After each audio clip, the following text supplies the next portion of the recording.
Hi guys! At ayun na nga, papunta naman kami sa aming kapatid. At kaya naman nakitang-kita nyo yung tulay na inapakan na aking mother. At tila ba may pasiraan na, pero mas matibay pa yan sa relasyon nyo. At ayun na nga, pagdating namin ay nagpainit agad ng tubig. Para alam nyo naman, mga Pilipino, coffee is life. At habang nagainit nga ng tubig ang aking mother ay nagbabalat ng langka. Dahil alam nyo naman sa panahon ngayon ay masarap mag-ulam ng ginataang langka. Halos karamihan nga sa aming pamilya ay paborito yung ginataang langka. Lalo na nga paglalagyan natin ng daing yan. Kaya naman tingnan nyo ang aking mother, talagang busy sa pagbabalat ng langka. Ang sadya talaga namin dito ay manginas, ngunit nadiskitahan yung langka. At syempre, habang may nagbabalat ng langka, mayroon ding nagsisibak ng gatong. Maraming salamat nga pala sa aming manigsibak ng gatong. May bilog ka na naman mamaya. At syempre, manigsibak ng gatong at manigbunot din ng nyug. Bale, isang nyug lang nga ang igagata namin, pero mas masarap pag dalawa. Dahil dyan nga natin malalasap yung gata na nagsisilbing linamnam sa ating ginataang langka. Habang nagabunot nga ng nyug ay nagsasalang kami ng sinaing para sa aming pananghalian. At habang nagasaing nga at ito naman ako ng gagatong. Mahal naman kasi kung magbili pa ng uling, kaya manggagatong na lang ako. Buti pa nga yung uling mahal kaysa sa'yo, hindi kami nahal. Huy!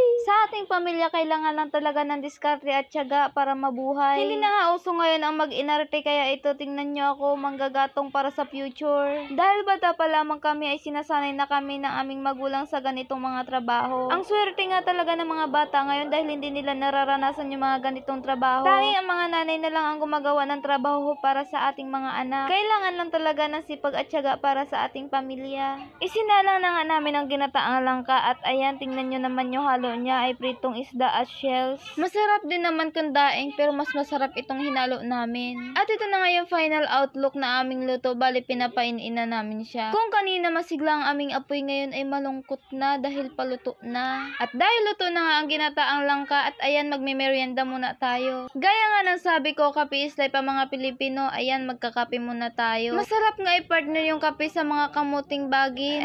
Laman pala ng gabi yung hawak ko. Maraming salamat nga pala sa naghukay ng laman ng gabi. At dahil dyan mayroon tayong merienda. At siguro naman kahit ganitong merienda lang ay nakakabusog na. At nakakadagdag pa ng sustansya sa katawan. Masarap nga itong maging merienda lalo na pag marami kang kaagaw. Kaya ayan na nga guys, magme-merienda na kami. Bye-bye!